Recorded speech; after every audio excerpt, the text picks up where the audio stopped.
Hey, everybody, I'm Rob Nelson, and this is Rob Nelson Live, our Wednesday show. You know, if you think about it, right now, all across America, most people have no idea what to believe or who to believe anymore. I mean, seriously, it doesn't matter which side you're on all of these things, whether it's Black Lives Matter or the virus or the economy or the election or what's real news and what's fake news. Honestly, most people I know have no idea at a certain point what to believe and what not to believe anymore. I mean, do protests spread the virus? Of course they do, right? Well, I don't know. Someone showed me 7 newspapers from the LA Times and the New York Times that say it doesn't spread the virus. I mean, that's a simple example. The virus is rising. The pandemic's taking over, but is it? It's just in America, but it's everywhere. I mean, literally, violence is erupting. If you watch the news, you have no idea what to believe or who to believe anymore. It's Wipeout Wednesday on Rob Nelson Live. Meet Rob Nelson, talk show host. Because you got the 70s thing going there. My name's Rob Nelson. I used to have a talk show on Fox, a show on Fox News, but news in America is so produced. I don't care if you think it's left, right, center, fake news. You passed tougher legislation to deal with the paparazzi after what happened with you and your family. I think it's very important that we focus on rebuilding. Hey, everybody, welcome to the show. I'm Rob Nelson. This is Rob Nelson Live. Got a big show coming up on Friday. I'll talk about it with Bruce in a little bit, but I want to dive into my monologue on all this stuff. And today's kind of a weird day.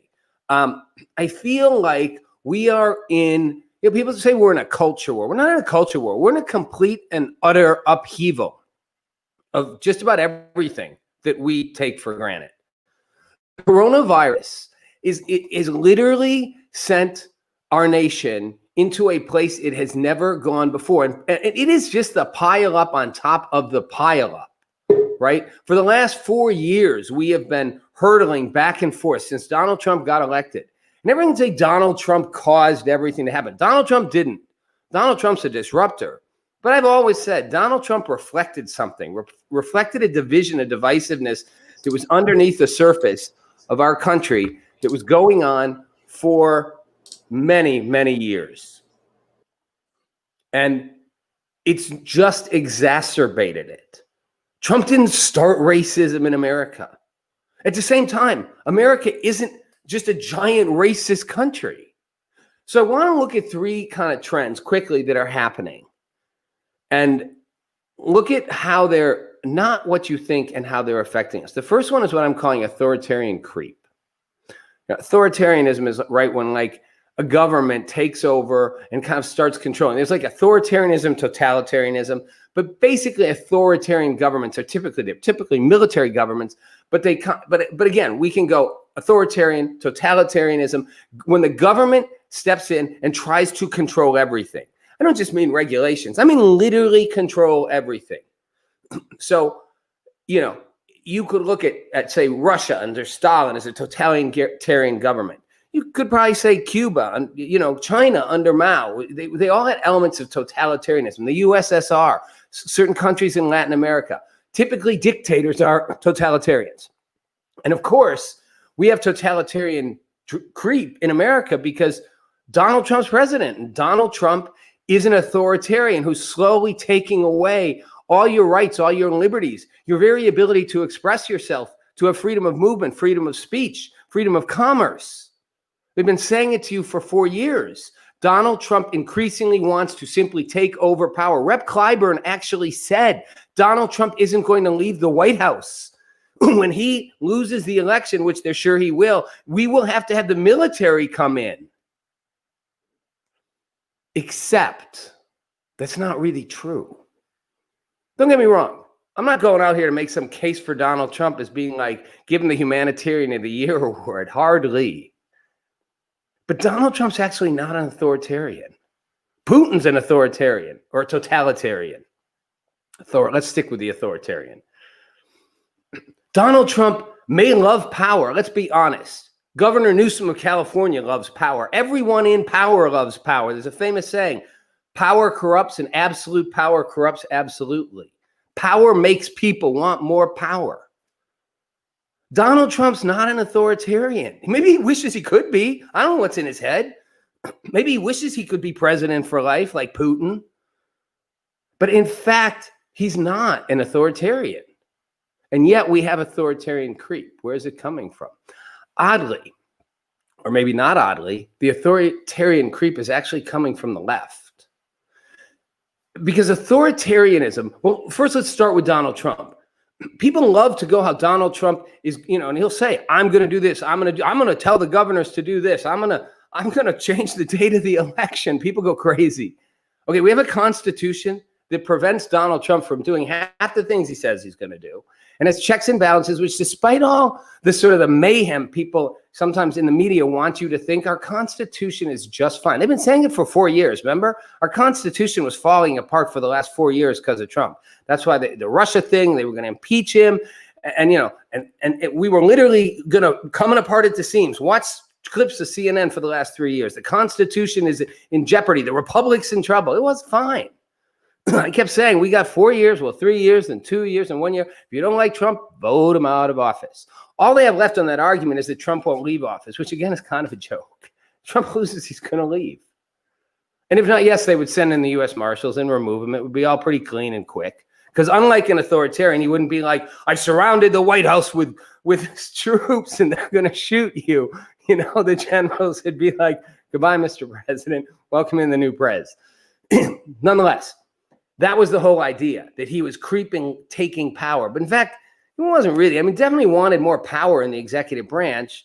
Dick Cheney, the vice president, kind of wanted the same under Bush. Lyndon Johnson wanted the same thing. Different presidents have tried to exert an enormous amount of executive authority and push the limits of what they can get. But if you watch what the Supreme Court's been doing lately, even with conservative justices, they're not tilting the scales one way or the other. So where's the authoritarian creep coming from? It's coming from the left. The left wants to control not just what you do, not just what you say, but even what you think.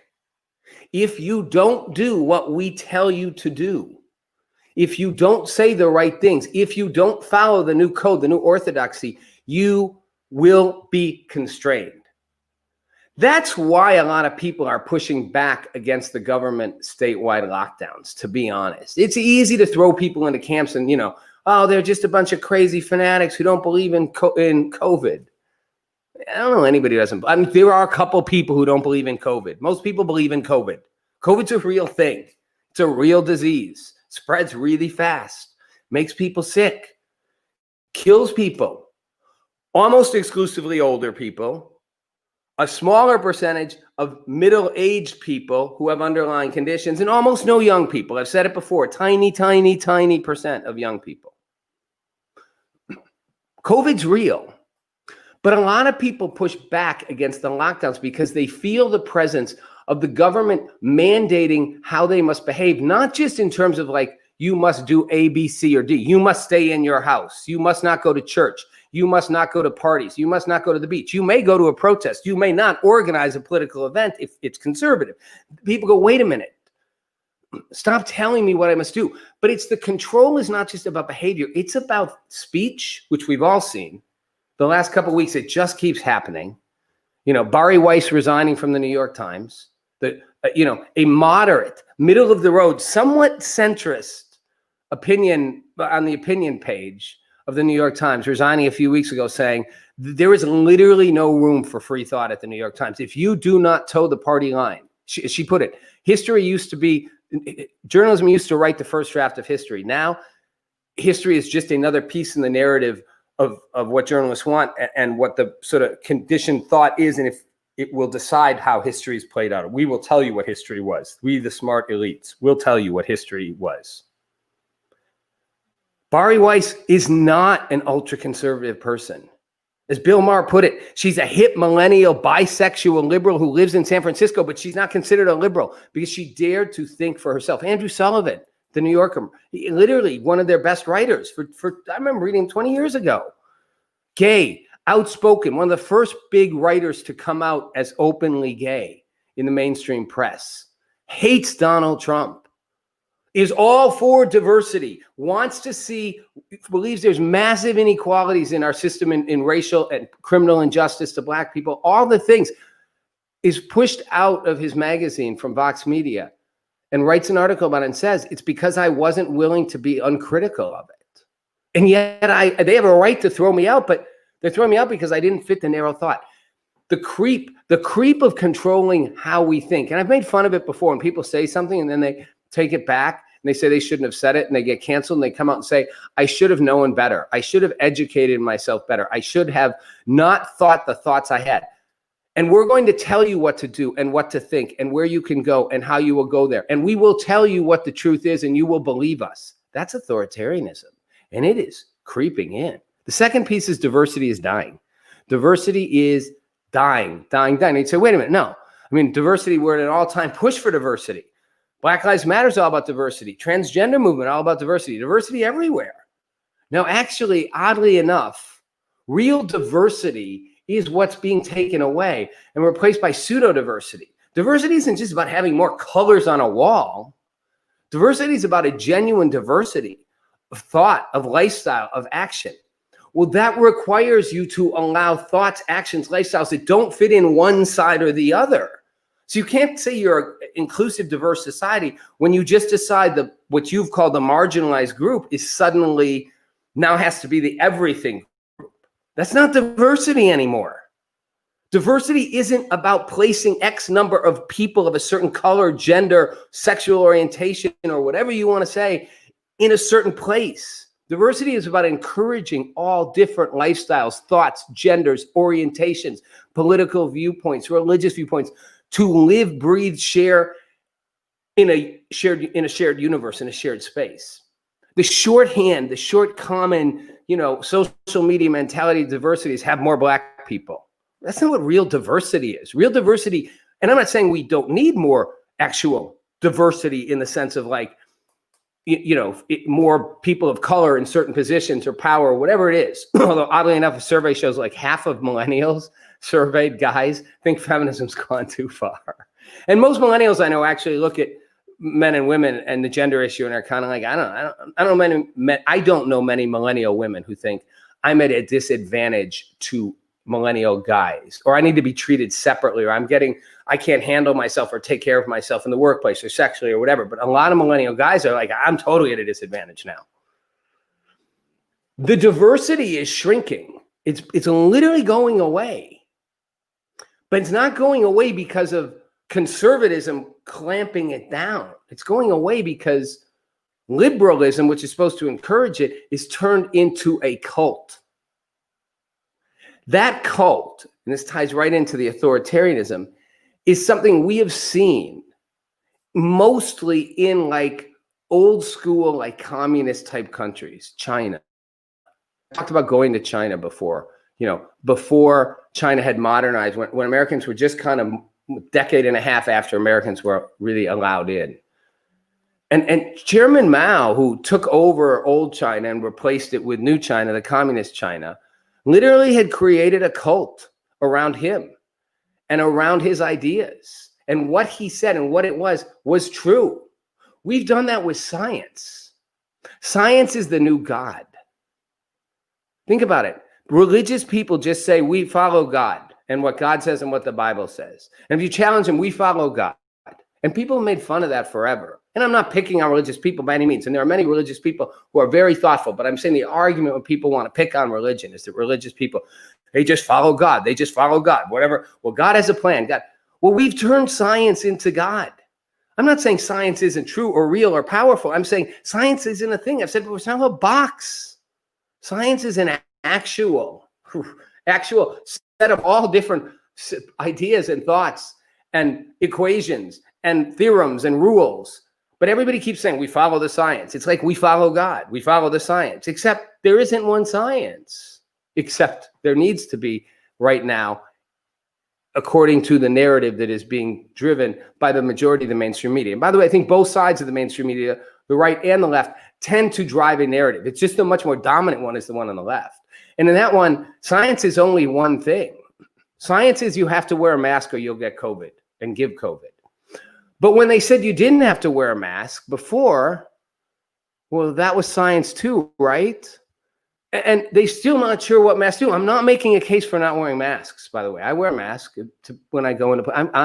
I respect that, But this sort of notion that somehow this mask will protect you from everything, this notion of how the virus works, we're not sure about a lot of things. And yet, you'll hear people keep saying, well, we follow the science, as if you don't agree with our data and our viewpoints, you're not following the science. Good example of that is John Risch, epidemiologist at Yale University, highly respected. It was on CNN with John Berman the other day. And John Berman, hates Trump and is sort of one of the lead cheerleaders of what I'm calling this sort of shrinking thought movement, was just hammering on him because he was saying that hydroxychloroquine worked. And Dr. Risch was saying, look, it works. The problem is we've tested it in the wrong people. All the tests have tested it in low risk and high risk, these what they call sort of random placebo tests, which are the gold standard of testing. And Dr. Risch was like, yeah, but many drugs get approved without doing testing that way. And the problem is hydroxychloroquine works when you test it. It works on the high risk patients, but we need to test it only on the high risk patients. It's not going to have the same effect the other way. So the studies that show that prove it does work. Now, you can disagree with that, but John Berman literally just tells him he doesn't know what he's talking about. That's not science. And finally, Dr. Risch, epidemiologist at Yale University, says, stop telling me what I think. Like, I want him to say, hey, dude, are you the epidemiologist at Yale or am I? Like, which of us actually knows more about this, you or me? But no one will question Dr. Fauci that way. No one. And Dr. Bricks got beat up by Nancy Pelosi for saying that, things about our strategy were working. And 2 days later, she's out there saying, touting that line. I'm not picking on any of these doctors, by the way. But, and again, she's a whole long thing in which she talks about all the things that will spread the disease. And she talks about gatherings and this and that and the whole thing. Never once mentions protests, which just makes me and other people go nutty, nutty, nutty. Because it's like, at what point do you need a study to show you that thousands of people thronged together with or without masks, not practicing any social distancing, screaming, shouting, yelling, throwing things, piled up on top of each other, watch the footage, throwing stuff at cops, hundreds and thousands of cops not wearing masks because they don't, isn't going to be a spreader when they all go back to different homes. The whole point is when you go in, mingle, and then go back to other communities, each your own little nest, you spread it. No, but they still hesitate to say, might spread it. They don't call it out. Last piece. Instagram culture. Instagram. I've now changed it to instant gratification because that's what it is. It's instant gratification. Instant gratification has met millennial entitlement and created the world we're living in right now. And it's scary. News is no longer news. Forget about fake news. Call it half news. Producer at MSNBC, a liberal producer on Lawrence O'Donnell's show, not a conservative, a liberal, left the network last week and said, look, early this week and said, look, the truth is NBC doesn't do news. We do whatever the social media, whatever the Twitter lead is, we follow it. We do whatever gets the most hits, the most ratings. She had said it. It's baked in that. We don't really give you news. We give you whatever has the most social traction, which means whatever's trending. Well, and what's trending, if social media has become and by the way, social media is not making us more social, oddly enough, it's making us less social. It's creating even smaller and smaller pockets for all of us. But instant gratification meets entitlement is what I think we see happening. I'm going to wrap this in two sort of simple examples. You ever notice all the stories we're hearing about bad shit that's happening at places? Like one this week I saw, a woman drives up to a Burger King. Burger King seems to have a lot of these. I don't know what it is with Burger King. I go to McDonald's. Burger King has a lot. This woman drives up to Burger King in the drive-thru, takes too long to get her order, complains. The kid behind the windows gives her money back. Comes out, gives her money back. She's pissed. Yells at him, drives away, comes back 2 minutes later with her boyfriend, gets out, starts beating the kid up, pulls out a gun, tells me I have 2 seconds before I shoot you, and shoots the kid dead. Seriously. Because she had to wait too long at Burger King, and they gave her money back. I mean, what planet? What universe? But I mean, that's one of like tons of stories. And by the way, the people going into stores, the targets, and they won't wear a mask, and someone says, put a mask on, and they pull out a knife and they stab them, or they shoot them, or they start a fight, or they tear everything down. You may not feel like you should have to wear a mask, but by the way, like masks or not, and if you are more conservative and maybe have a viewpoint different than the left on this whole thing, that's fine. But one of the core bedrock principles is, and I've always believed this, how many times you see that we have the right to refuse service to anyone signs everywhere, which have been abused, but nonetheless, let's just say a private establishment has a right to tell you to put a mask on.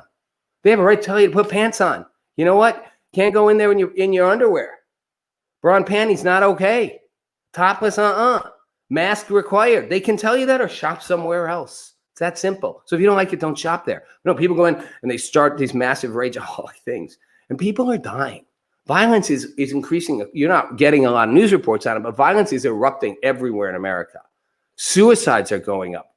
Violence, abuse, domestic abuse, homicides just up. But a big part of it in my mind really is that people have this instant gratification mentality. It's like, I want what I want right now and I'm entitled to it. And if you don't give it to me, F you. You know, a woman on a plane had a mask that said Black Lives Matter.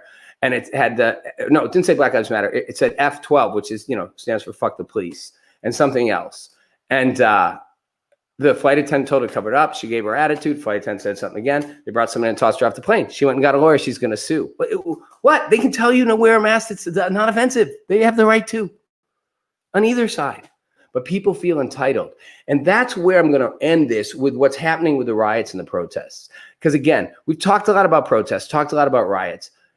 I've argued I don't know what they're actually accomplishing. There are a lot of venting for a lot of people to feel good, and they're not really getting at the real systemic problems and the real inequalities that exist. And there are definite economic inequalities between Black and white Americans overall, especially with impoverished communities that haven't been addressed. There are criminal justice reforms that need to be addressed.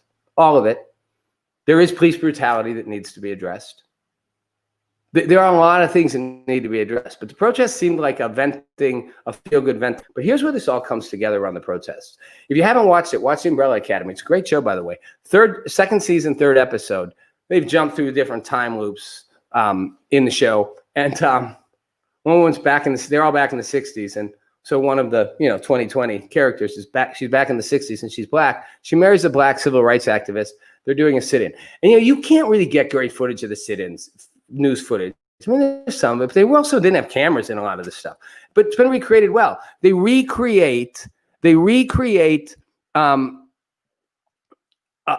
the setting, and you watch the people coming in for the sit-ins. And I've always thought about it. The courage these people had to walk in to do sit-ins, or like Rosa Parks, but sit-ins in a diner, restaurant, and they're just sitting there, polite as can be. I like to be served. And people are screaming at them and taunting them, pouring salt on their heads, and trying to do everything they can to provoke them. When they finally provoke them, just to defend themselves in the slightest way, the cops grab them, start beating the crap out of them, and arresting them all. That's what happened all over America. One, that's how bad racism still was in the 1950s and 60s and the Jim Crow era. Thank you to a lot of Democrats in Congress and the Senate and governorships who kept that in place, from the South primarily.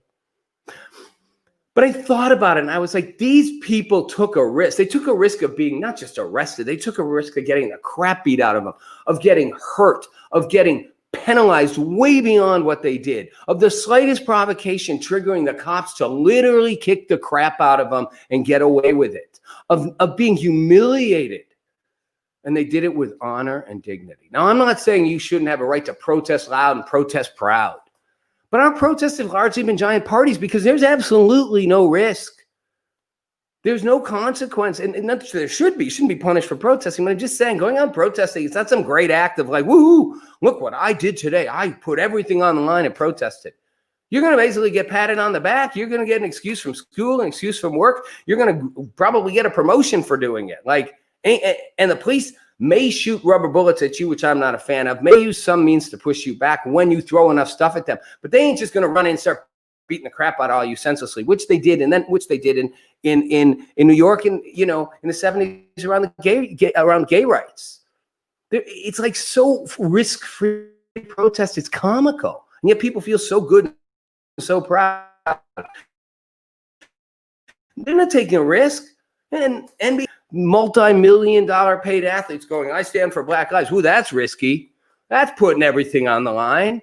Your job ain't on the line. Nothing's on the line. Nobody protesting is putting much of anything on the line. And when you're not putting much on the line, what does that say? It It just feels good. So it carries out to everything else. It's like, I want this, change this, get rid of that, do that, and this, cancel this. And we're seeing the tumble. Everything's just starting to tumble now. The cancellations, the shutdown, the close this off. Got a comment from Reddit. Always found it funny that masks turned all the conservatives into pro-choice. LOL. Good point. And it's true.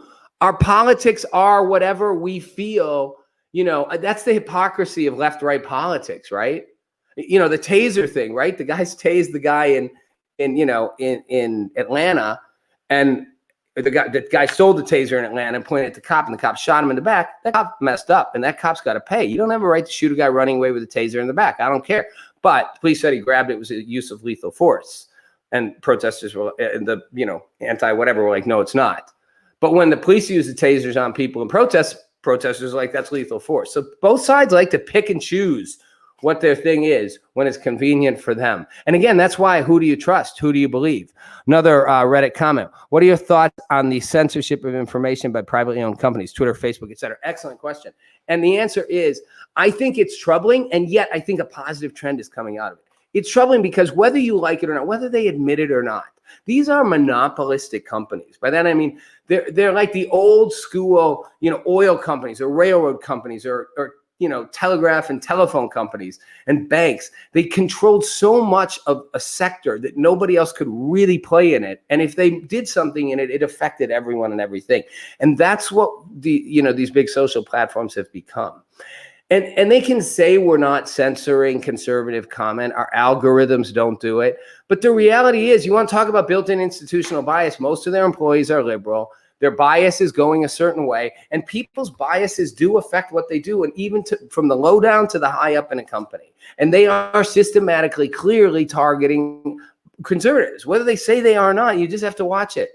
Donald Trump and Donald Trump Jr. and most conservatives and Candace Owen get censored all the time for false information, for being too provocative, for whatever it is.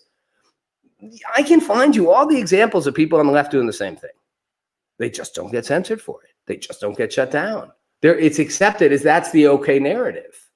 So what I think about them censoring it is it's dangerous because we rely on these platforms for a diversity of ideas and thought. And if we don't have it, it's a false sense of security that somehow we're all able to communicate. People think I'm getting all this information. You are getting a tiny thread. Look outside your little box, everybody. If you look out at the world, you are not seeing the full picture when you just look at the tiny, social media threads or even the mainstream news media threads. Do you know like 17,000 people protested last weekend in Berlin? 17,000. And like 20,000 in another German city. Really? You knew that? Yeah, of course you did. No, they protested wearing masks, and they had signs that said, think for yourself, don't wear a mask. Germany, liberal European, semi-socialist country. Thousands and thousands of people in the street, don't wear masks. Don't listen to the propaganda. I'm not saying masks are propaganda, but it's a propaganda thing. So when a small group of companies control all the information flow and pretend it's an equal playing field and they allow all content information out there, and they don't, it's really bad. The good news is, I think there's a much larger group of people out there in the country who are afraid of what's happening than that are driving it. And that's always the case. And be careful how fast this can happen. Nazi Germany didn't just take 20 years to turn into what it was. It took 20 years kind of to build after World War I, but it would happen fast. When Hitler moved in, it happened fast. And people who a year or two before had been perfectly rational, perfectly thoughtful, perfectly unprejudiced, at least for the most part, suddenly bought into the whole propaganda myth about a superior race, and the Jews were somehow this, lower race that polluted the racial fabric and blah, blah, blah, blah, blah. And literally, within a very short amount of time, you had entire mass propaganda of an entire country changing the way they think. Slavery, not that much different. Took longer back then. But I mean, honestly, people, otherwise decent, good people, looking at black people like they were some subhuman category. That's just propaganda being driven into their heads. Most of you today, if you went back in time and lived back then, you would be racist and living in the South and think black people were inferior. Think you're so elevated, and we're also like, woo, we think we're so whatever. We're not. We're products of our culture. So it is scary when the means to create that dialogue is censored. But the positive news is, I think so many people are afraid of that happening. If enough people push back, we will find outlets. And the traditional social media platforms ultimately have to be broken down, split up a little bit more to make that possible. And I'm thinking that will happen, although it won't probably happen with the current legislative structure we have in Congress, both left and right. That's my answer to that question. Bruce Kraft, my friend, I'm done ranting. I was wound up today. I noticed. I know. It just kind of pissed me off, the whole thing, I mean, you see it, Bruce, and you're in the tech world, right? So let me give you a question for you, Bruce. I think this question of the monopoly and the IGs and the Facebooks, it's a real one. And I feel like my answer is sort of only partially there. I mean, is there a way to make the tech companies so that can we break them down so that there's actually room for more? Because you can start a new one, but here's Twitter and here's your little new baby. Like your chances, and I see them, plug in whatever these new apps. Nobody knows about them. Is there a way to force it to happen technologically, or is there an alternative? No, or we're screwed. Yeah, and it's a culture shift that happens with age, and because think about it like this: the old ways back in the day, you would have colleges, and you would have this highly regarded or esteemed professor that everyone would sit around and listen, and maybe he would bring in a guest, and you would hear the two of them talk amongst themselves, and then the college auditorium would basically hear it. Great, but who's teaching the college? I went to that, and I'm not that old, by the way. Okay, but the same, you understand where I'm coming from, and it still applies. Now you have the new auditorium, and the new colleges are basically these new people that are 30, 40 years old who don't have that 30, 40 years worth of experience. They're just riding the high on a tech company, and now they're the authoritative figures, but yet they are not in that position of mental clout that a typical professor from a college. Now, I use that example for a reason, because back in the day, colleges could be a place where you could hear multiple different points of views, and you could discuss it civilly. But without that base foundation, that civility is out the window. The ability to talk about opinions from multiple points of view, out the window. So until you can bring in some old blood, it's not going to happen. But the irony is that social media platforms were actually supposed to create a way to have that more diverse conversation, to actually allow us, in some ways they started doing that, to let new views, more real views, real people all interact. The scary thing is when we're seeing that happen, and in fact, it's now censoring and limiting what those views are, and people are self-selecting and tribalizing into them. So everyone's just friends with the people who think like them, just reinforcing it, right? So, I believe there has to be a coming around on that boomerang, or we're 1984ing it to ourselves. And it's going to happen more and more towards that direction, because it's coming down to who's going to play the police force, who's going to play the moderator or the hall monitor, essentially, right? Who's going to slap your wrist? And who's going to do that in the social media companies? It's going to be the younger generation. It's not going to be a 67-year-old person who has those types of ethics and morals to look at things from all points of view. That's just not ingrained. And that typical 30-year-old who's running Twitter or Facebook or Instagram, it's just not there. Right. Bruce respects his seniors. Hey, we got Jim, one of our favorite callers, on the line. And Bruce, Jim, come on, join us. Jim, you're in a black screen. Is this Jim? Have you gone like BLM now, and you're doing a black screen on the show to show your support? Can you hear me, Rob? Yeah, we hear you fine. You're good, Jim. No, I'm actually driving. I don't know if I'm legally allowed to say it, but I'm headed to an airport somewhere in Florida to get on an airplane and fly to a wedding. So well, I'm living on the edge. It sounds like you're up to no good, Jim. I'm heading to an airport to get on a plane. You're flying to a lake. This old school would have been a drug transaction. Jim, your thoughts, and we're keeping tonight's show short, so only got a couple minutes. Bruce has just given us a really depressing prognosis on technology. Thank you, Bruce. No. There's a difference between depressing and real. That is real. Until you can bring in old blood, that's just a fact. That's so you just answering Reddit, the facts. Answering Reddit's question. Reddit user, you're screwed right now. I don't think so. I think something's going to change. I don't know what it is. I'm going to push on Bruce to come up with a tech solution. Jim, the question just put up again on what are your thoughts on privately owned companies controlling stuff. Jim, weigh in wherever you want because you're driving. Appreciate you calling. I do. One quick thought, just a little bit of a twist on the technology culture. Rob, you and I are old, unfortunately. But when we were kids, I'm not a day over 40, guys. When we were kids, the math and science kid was the guy we hung up in the locker, right? I mean, these guys, they didn't play sports. They didn't get the blonde. They weren't popular. They were weenies, right? They just existed, and maybe when they graduated, they were lucky and they went and taught math somewhere, middle school. Today, those kids that we used to hang up in the locker are running, Apple, Google, and Amazon. They're making $500,000, 5 years out of college.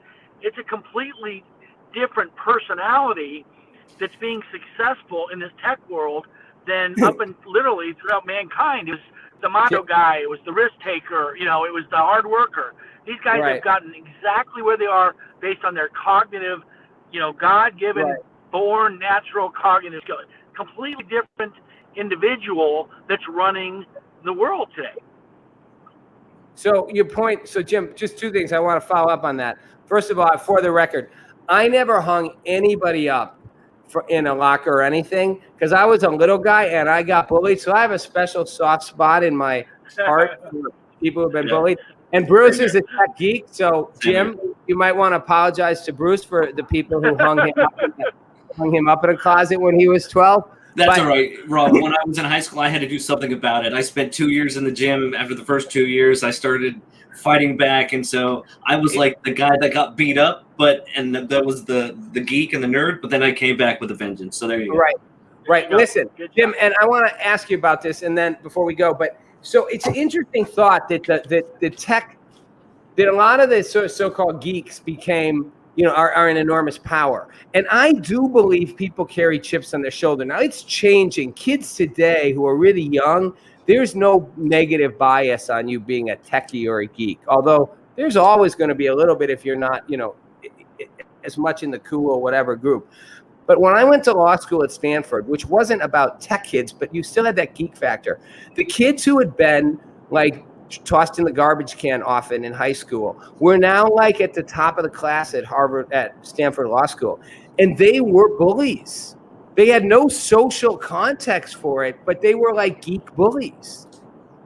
And it struck me, their arrogance was rather interesting to me, and I remember one time they made fun of me because I rode a motorcycle and had a helmet with me. I'd bring in the class and they were like, too bad you can't have a car. And then one time there was a rumor that a girl had, given me, oral sex, whatever, a blowjob. And they started this rumor, and she hadn't, in fact, but they started this rumor, and they were like, we heard blah, blah, blah. And I stopped one day and I was like, you guys realize your attempts to put me down actually don't make me look bad? You're actually hurting her, not me, because it was cool if I got it. And I ride a motorcycle, a crotch rocket with a helmet. Everybody thinks I'm cool except you geeks. So anyway, but the point is, I do think there might be some payback on it. But Jim, what's your point about them being in power? You think that affects their decisions to make control because they were geeks? Yeah, no. I think there's character, just natural qualities that if you take a guy who's a normal, cognitive skill, he becomes successful for the most part because he's a survivor, right? He's a problem solver. He's a risk taker. He's an entrepreneur. He's a bullshitter. He literally has to earn it.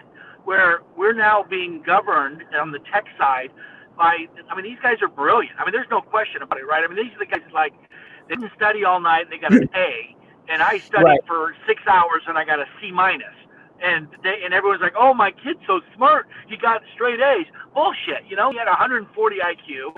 He didn't really have a great work ethic. He didn't have social skills. He literally got to that spot. So when everyone, I have a really liberal friend, he says, well, Jim, you must be wrong as a conservative because look at all the smartest kids in the country all think you're wrong. Well, the smartest kids in the country couldn't find their way out of a paper bag with 2 flashlights in their hand.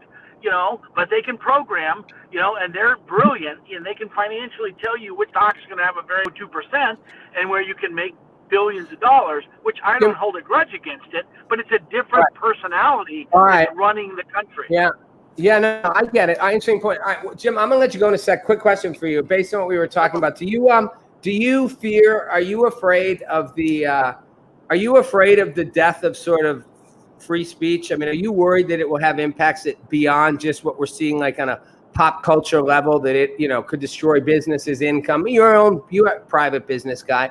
Like, do you worry for your kids? You have kids, what? You have young adult kids. Do you worry that this is something that actually could implode us? Or are you like, nah, we'll be fine? Yeah, I'm an optimist by nature, but I would say with every dollar I've ever made in my life, and I ever will, it's the single greatest threat to the survival of our democracy at this point. And what scares me, I think I've shared with you, Rob, off the air, I've got 3 kids. They all work for corporate America. Their spouses work for corporate America. And my daughter and her son, from the Northwest, literally will acknowledge, not publicly, but would acknowledge to you and anybody else, that they're middle of the road, maybe right of center politically. In a million years, they cannot share their political thoughts with anybody at their public, in their company, and at that's the risk of it ruining their career. It's just, how Right. did we get here, right? Crazy. Yeah, it scares the shit out of me. And All Jim, right. this is coming from you, someone who leans a little bit to the left. What's that? I said, Jim, this is coming from you, someone who leans a little bit to the left. Yeah, I know. I lean farther to the left than I used to, but at the end of the day, I don't care. I mean, I would hope I'd have the integrity that if I was on the left side or the right, I would be equally offended, and I would be raising the flag, guys. This is not going to work out well in the end. I agree with you. All right, listen, I'm going to wrap this stuff up. Do a little quick outing, whatever. Jim, thanks for your black square. Bruce, thanks for your depressing tech report. So here's where I want to go with this. And I'll keep it short and keep it simple. I think what Jim said, that was an interesting point. If I was on the left, if everyone from both sides could go, if I was on the other side, right? And I know I'm a Libra, I like balance and fairness and all that. But the truth is, we are not, again, I started this, we are not in a cultural war. People keep saying we're in a culture war. It's not a culture war. I mean, no, it is. It's not. It's not a war about culture. It's really a war about, because again, real culture, real diversity, that's a different issue. It's not actually being battled. It's not really about transgender rights or non-transgender rights. Left, right, an old paradigm. And we're still stuck in the old paradigm. There was a culture war in the 50s and 60s. And there was a race war in the 50s and 60s. Right? And there have been political wars forever in this country about the left and the right. We are in a completely different era. And the war we're in is really one, I believe, about like individuality versus groupthink. And it doesn't matter whether you're on the left or the right in that. It doesn't matter. If you're on the left or the right, you should want individuality. You should want thoughts that are not the ones you say. I did a pop-up show 2 years ago, and I go places, and this woman at a town hall, a guy who was a Latino said something about, I'm pro-Trump, and I say build that wall. She turned, and she was like, and she was black, and he was Latino, and she turned, and she's like, and I was white, obviously. She turned and said, that's hate speech. He should be kicked out of here. And I was like, you don't like what he's saying, but shouldn't he be allowed to say it? I mean, and she was like, no, we should be allowed to say everything. We need to be allowed to say everything. The ideas we hate and detest have to get said. We got that. Only in allowing that out, allowing everyone to say and think, do the strongest ideas win. And if you're confident in your ideas, you don't need to suppress other people's ideas. Your ideas will win. And if you're scared your ideas won't, well, that's what the totalitarian authoritarian leaders did. They were like, I'm going to make everybody think my ideas. That's easy. I'll just force you to. I'll scare you to. I'll imprison you if you don't. That's no way to have progress. The war we're in is a war of freedom and individuality versus groupthink. And nobody, I don't care, you guys, nobody in this country, left or right, should want that groupthink to win. Because if it does, we all lose. I'm Rob Nelson. It's Rob Nelson Live. Thanks for watching.